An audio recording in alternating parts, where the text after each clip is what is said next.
Welcome to the Veterinary Pulse podcast. My name is Jordan Ben-Shia. I'm the Executive Director of the VIN Foundation. Veterinary Pulse is the heartbeat of the profession. Join us as we talk with veterinary colleagues about critical topics, from student debt to mental health, and share stories. Stories connect us as humans, as animals, as a veterinary community. This podcast is made possible through individual donors like yourself and our technology partnership with VIN, the Veterinary Information Network. Thank you for being here. This episode, we're having a conversation with VIN Foundation board member and student debt expert, Dr. Tony Bartels, about COVID student loan repayment strategies. We cover what you need to know with the latest CARES Act changes and best practices to restart your loan repayments. Please check the episode notes for links and information mentioned. Thank you for listening.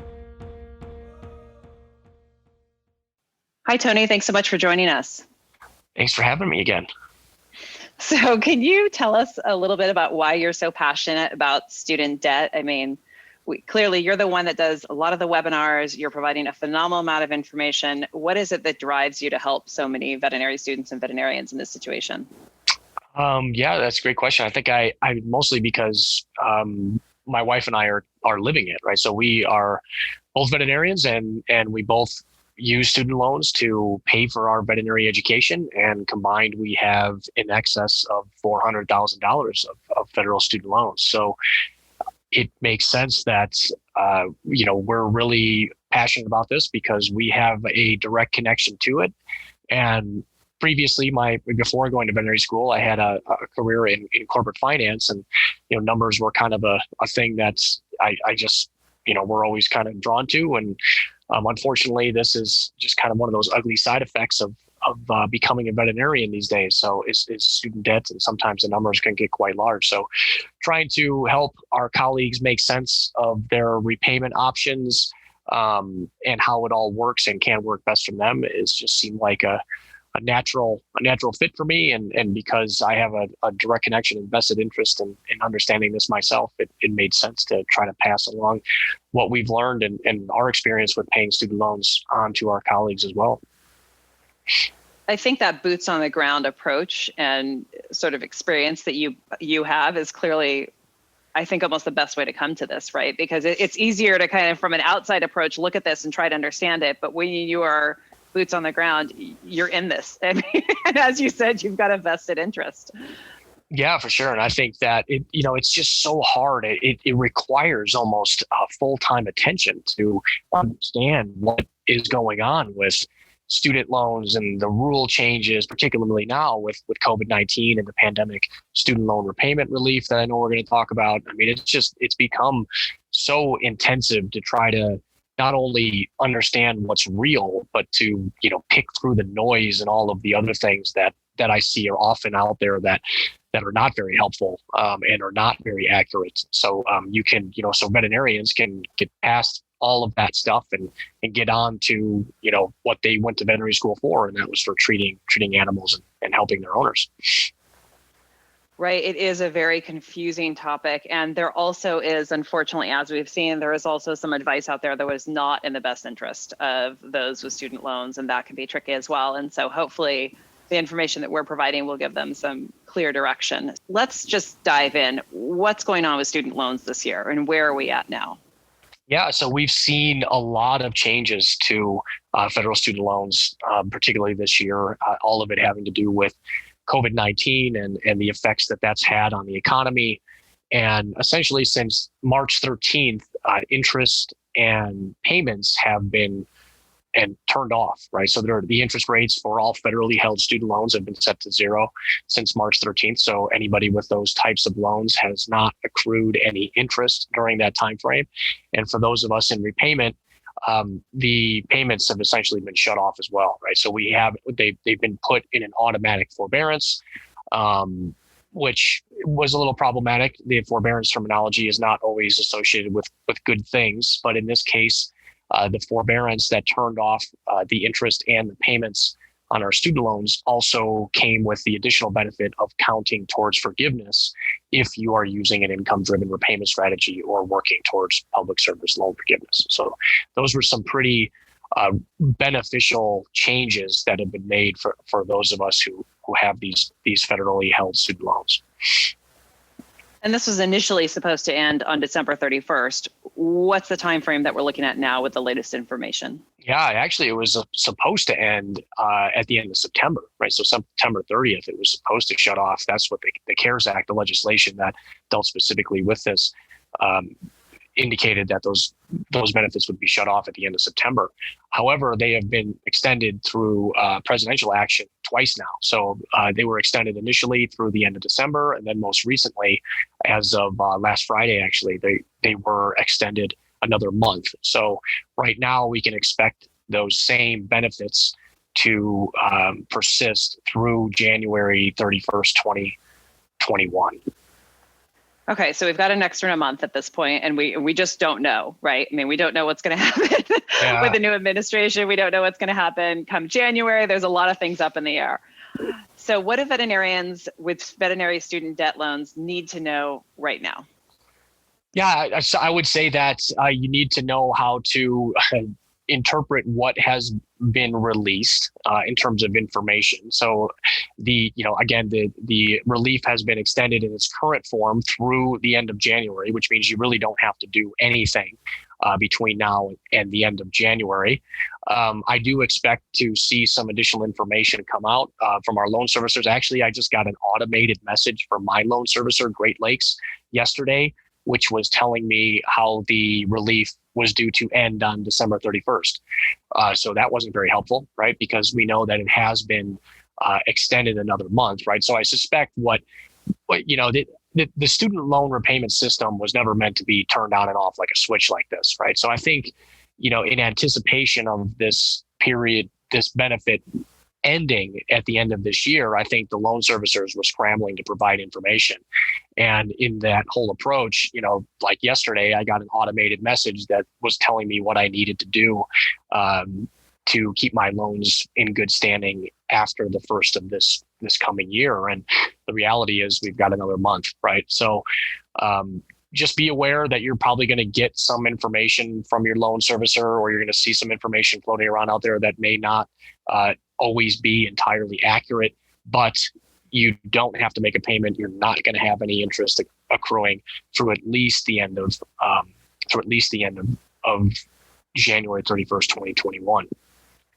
Now, if you're using an income-driven repayment plan, or you were in an income-driven repayment plan before all of this started, then you will get credit towards forgiveness, which is great, right? And the interest that you had accrued prior to this, if you had any unpaid interest on your account, should not get capitalized, right? As we end this special type of forbearance that we're in, and eventually end up back in repayment whenever that might be. For those folks who are graduating or who graduated in 2020, it's a little bit more complicated. So, your grace periods have probably ended or are nearing an end. I have seen some of those folks who haven't done anything with their student loans. Sometimes their loan interest is capitalized and sometimes it is not.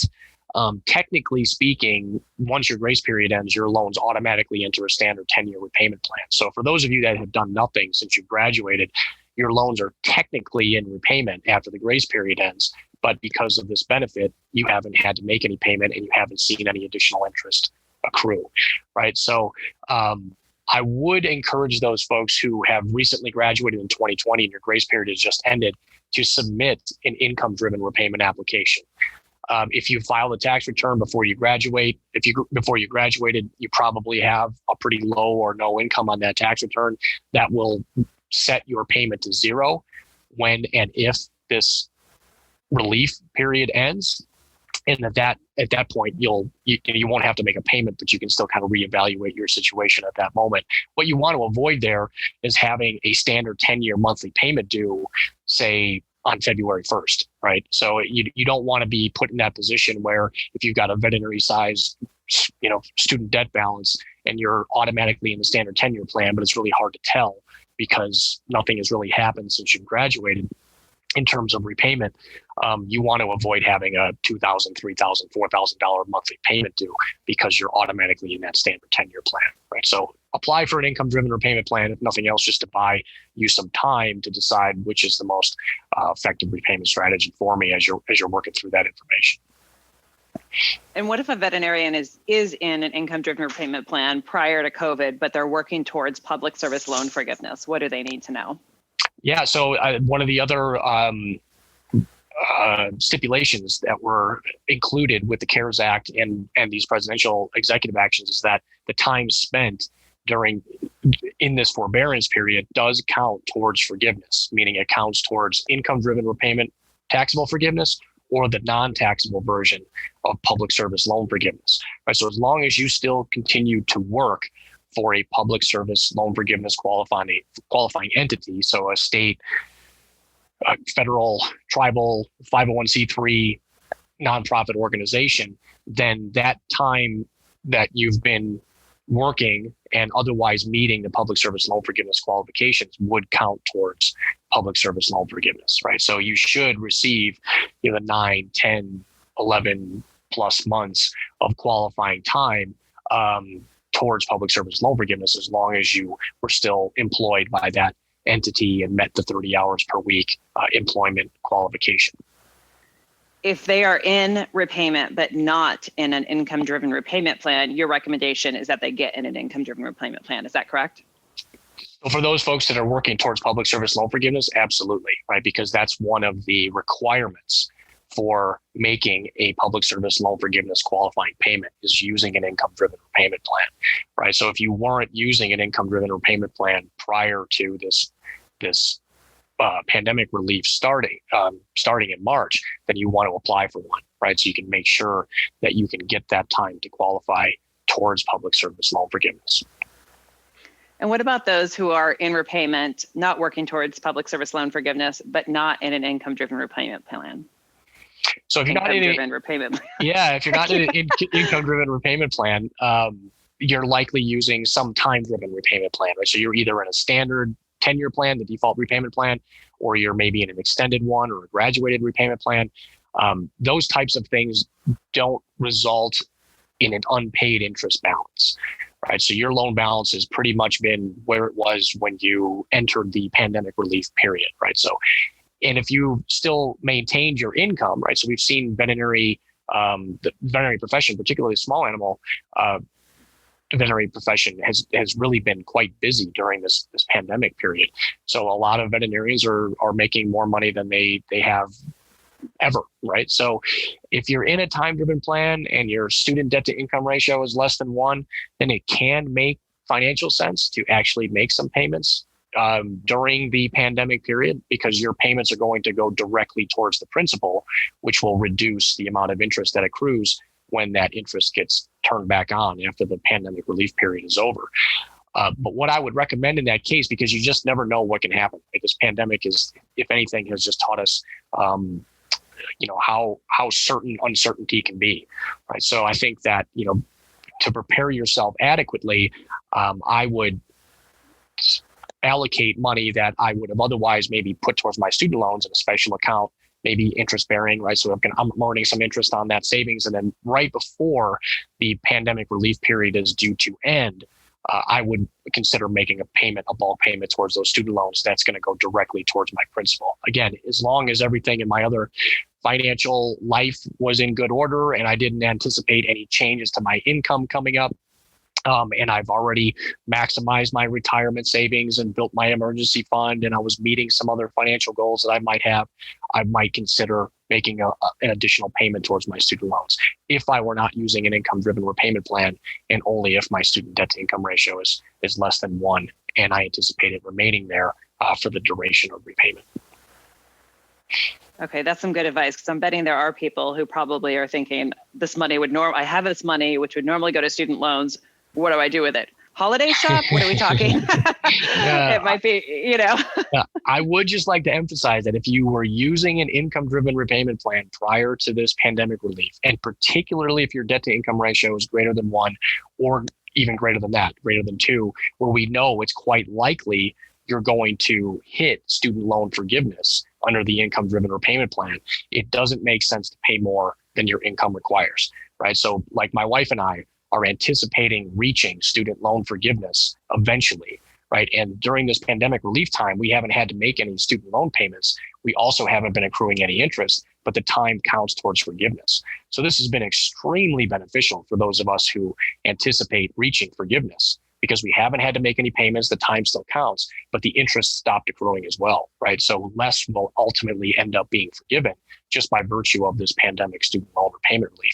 So this has provided us an opportunity to boost our forgiveness savings plan, make sure that we're actually maximizing our retirement savings and looking for other opportunities to grow our wealth and grow our investments outside of our student loans. Yeah, this is really a great opportunity for so many people, and with them having the right information is so vital to ensure that it's not wasted. Right, exactly.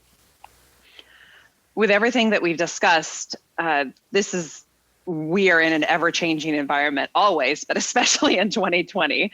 Where should veterinarians go and colleagues go to keep a lookout for updates and new information? Yeah, so I have found that the federal student aid website has been pretty current on the available information. So the first place I would go to is studentaid.gov. That's where you're going to find your the most recent information on COVID-19 and all of the impacts. There's even a really good frequently asked questions section there. What if I'm in income-driven repayment, or what if I've got income-driven repayment certification due during this time frame?